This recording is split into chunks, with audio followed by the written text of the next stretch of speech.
రైతు సోదరులకు నమస్కారం. ప్రతి బుధవారం ఉదయం 6:20 మాండలీ సంస్థ కోకో సాగు విధానాలపై అందిస్తున్న ప్రత్యేక కార్యక్రమానికి స్వాగతం.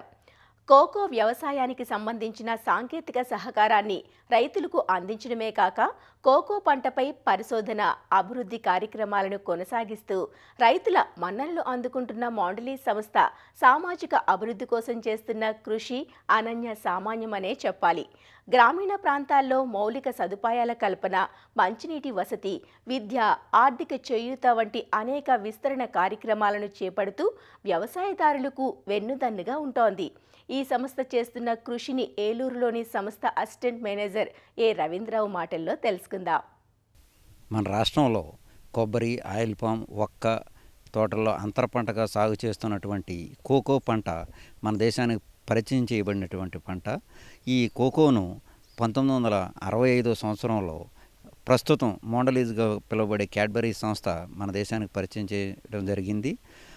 మొదటగా ఈ పంటను కేరళ రాష్ట్రంలో పరిచయం చేసి తర్వాత దాన్ని ఈ వాతావరణ అనుకూలంగా అభివృద్ధి చేసి తర్వాత రైతులకి మొక్కలిచ్చి పంటను ప్రోత్సహించడం జరిగింది. అప్పటి నుంచి కూడా కోకో పంట ఈ మన వాతావరణానికి బాగా సరి అయిన పంటగా అభివృద్ధి చెందుతూ 4 దక్షిణాది రాష్ట్రాలు కర్ణాటక, తమిళనాడు, ఆంధ్రప్రదేశ్ అలాగే తెలంగాణలో కూడా ఈ పంట దినదిన ప్రవర్ధమానంగా పెరుగుతూ వస్తుంది. ఇది ఎక్కడైతే సాగు చేస్తున్నారో ఆ తోటల్లోని ప్రధాన పంటల యొక్క దిగుబడిని పెంచడంలో కూడా దోహదపడుతుంది. దీన్ని ప్రయోగాత్మకంగా కేంద్ర వన్య పంటల పరిశోధనా స్థానం CPCRI విఠల్ వారు నిరూపించడం జరిగింది. రైతులు కూడా అనుభవపూర్వకంగా తెలుసుకోవడం జరిగింది. దాన్ని దృష్టిలో పెట్టుకుని ప్రతి కొబ్బరి, ఆయిల్ పామ్ మరియు ఒక్క రైతులు ఈ కోకో సాగు చేయడానికి ముందుకొస్తున్నారు.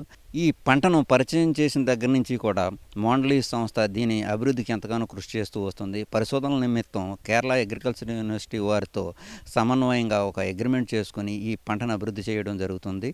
దీంతో పాటుగా రైతులకు అవసరమైనటువంటి నాణ్యమైన హైబ్రిడ్ మొక్కలను సీజన్కి అనుకూలంగా పెంచి అందుబాటులో ఉంచడం జరుగుతుంది. దాంతోపాటుగా మొక్క నాటుకోవడం దగ్గర నుంచి పండించిన పంట అమ్ముకునే వరకు వివిధ స్థాయిల్లో రైతులకు అందుబాటులో ఉండేటట్టు ప్రతి ప్రాంతానికి కూడా ఈ కోకో పంటలో నిష్ణాతులైనటువంటి అధికారులను నియమించి రైతులకి చేదోడు వాదోడుగా ఉండడం జరుగుతుంది.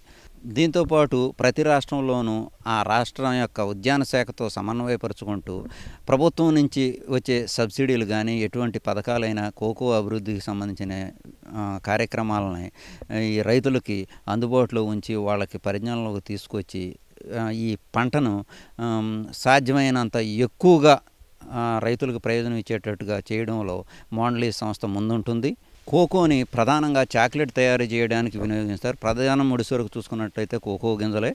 ఈ కోకో గింజల యొక్క నాణ్యత అనేది చాక్లెట్ యొక్క రుచి, దాని యొక్క ఫ్లేవర్ ఆధారపడి ఉంటుంది. కాబట్టి ప్రతి రైతు కూడా గింజల్ని నాణ్యత ప్రమాణాలు పాటించి తయారు చేసుకున్నట్లయితే ఈ గింజలకు కొనుగోలు చేయడానికి చాక్లెట్ తయారీదారులు ముందుకు వచ్చి రైతులకు గిరాకీ ఉన్న మార్కెట్ ఏర్పడడం జరుగుతుంది. అందుకని ప్రతి ఒక్క రైతు కూడా మోండలీజ్ వారి సాంకేతిక సహకారం తీసుకుని గింజల యొక్క నాణ్యతా ప్రమాణాలు పెంచినట్లయితే వాళ్ళ ఉత్పత్తికి మంచి ధర చెల్లించి కొనుగోలు చేయడానికి ప్రతి కంపెనీ కూడా ముందుకొస్తుంది. రైతులకి మంచి మార్కెట్ సౌకర్యం కల్పించడంతో పాటు ఒక బాధ్యత కలిగిన వ్యాపార సంస్థగా మోండలీ సంస్థ సామాజిక బాధ్యతలో భాగంగా ఈ కోకో సాగు చేస్తున్న ప్రాంతాల్లో కొన్ని గ్రామీణాభివృద్ధి కార్యక్రమాలు చేయడం జరుగుతుంది. ముఖ్యంగా చూసుకున్నట్లయితే ఈ పాఠశాలల్లో ఎక్కడైతే ఈ మరుగుదొడ్ల విషయంలో కానీ, పరిశుభ్రమైనటువంటి భోజనశాలల విషయంలో కానీ, మంచినీటి సౌకర్యం విషయంలో కానీ పాఠశాలలకి ఆర్థికంగా సహాయం చేసి ఆ మౌలిక సదుపాయాలు ఎక్కడైతే లోటు ఉన్నదో వాటిని అభివృద్ధి చేసి ఆ స్కూల్కి అందించడం జరుగుతుంది.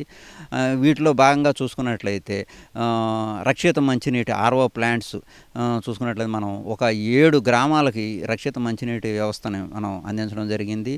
అలాగే భూగర్భ జలాలు ఇంకిపోతున్న ప్రదేశాలను గుర్తించి అక్కడ భూగర్భ జలాలని మనం ఇంప్రూవ్ చేయడంలో భాగంగా ఇంజెక్షన్ బోర్వెల్ అనే కాన్సెప్ట్ని మనం తీసుకుని ఈ వర్షపు నీటిని ఒడిసిపట్టుకుని ఈ ఎక్కడైతే భూగర్భ జలాలు ఇంకిపోయి బోర్లు ఎండిపోతున్నాయి. ఆ బోర్ల ద్వారా భూగర్భంలోకి ఈ వర్షపు నీటిని మళ్లించడం అనే కార్యక్రమాన్ని చేపట్టడం జరిగింది.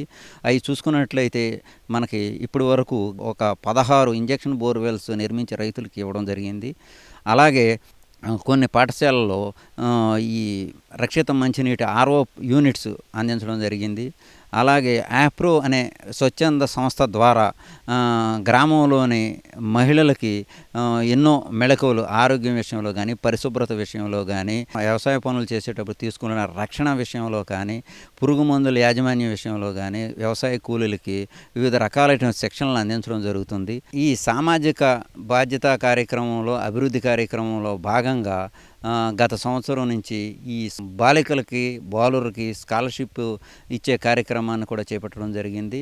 గత సంవత్సరం చూసుకున్నట్లయితే ప్రత్యేకించి ఈ పేద, మధ్యతరగతి, రైతు కూలీల కుటుంబాలలోని బాలికలకి సుమారుగా 17,70,000 రూపాయలు 55 మంది బాలికలకి పై చదువుల నిమిత్తం స్కాలర్షిప్ ఇవ్వడం జరిగింది. అలాగే ఈ వ్యవసాయంలో సంబంధించి డాక్టర్ వైఎస్ఆర్ ఉద్యాన విశ్వవిద్యాలయం విద్యార్థులకి గత సంవత్సరం 13 లక్షల రూపాయలు 18 మంది వ్యవసాయ విద్యను అభ్యసించే విద్యార్థులకి స్కాలర్షిప్గా ఇవ్వడం జరిగింది. అన్నిటితో పాటు కూడా గ్రామాల్లో ముఖ్యంగా ఈ చిన్నపిల్లలు, గర్భిణీ స్త్రీలు అందరికీ కూడా ప్రభుత్వం ఈ అంగన్వాడీ ద్వారా ఈ వివిధ రకాలైనటువంటి కార్యక్రమాలు చేపట్టడం జరుగుతుంది. కొన్ని ప్రాంతాల్లో ఈ అంగన్వాడీ కేంద్రాలకు సరైన వసతి లేక, భవనం లేక ఇబ్బంది పడుతున్నటువంటి ప్రదేశాల, గ్రామాలను గుర్తించి ఈ అంగన్వాడీలను నిర్మించి అందించడం జరుగుతుంది. ఈ అన్ని కార్యక్రమాలతో పాటు ఒక పోయిన సంవత్సరం నుంచి ఇంకో ముఖ్యమైన కార్యక్రమం చేపట్టడం జరిగింది.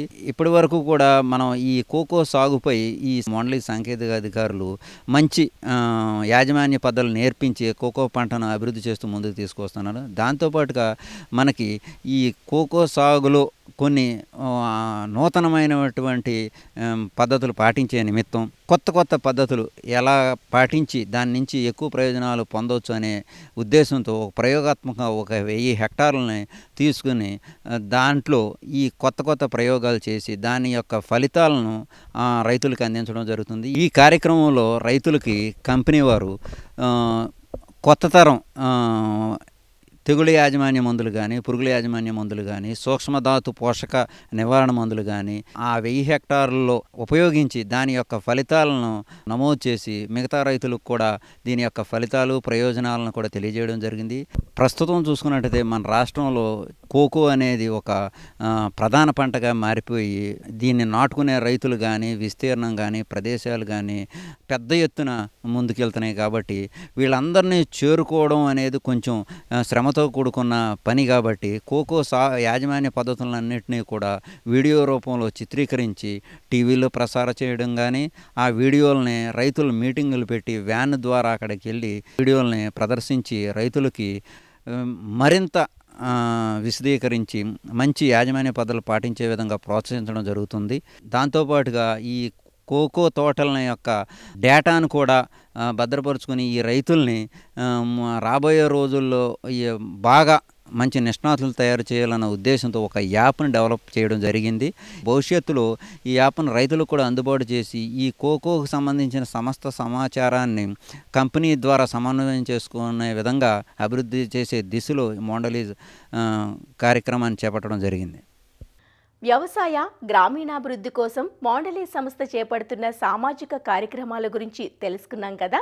వచ్చే బుధవారం 6:20 ప్రసారమయ్యే కార్యక్రమంలో కోకో లేత తోటల యాజమాన్యం గురించి తెలుసుకుందాం. నమస్కారం. కోకో సాగుకు సంబంధించిన సాంకేతిక సలహాల కోసం అసిస్టెంట్ మేనేజర్ రవీంద్రరావును 984997875542 ఫోన్ నంబర్లో సంప్రదించగలరు.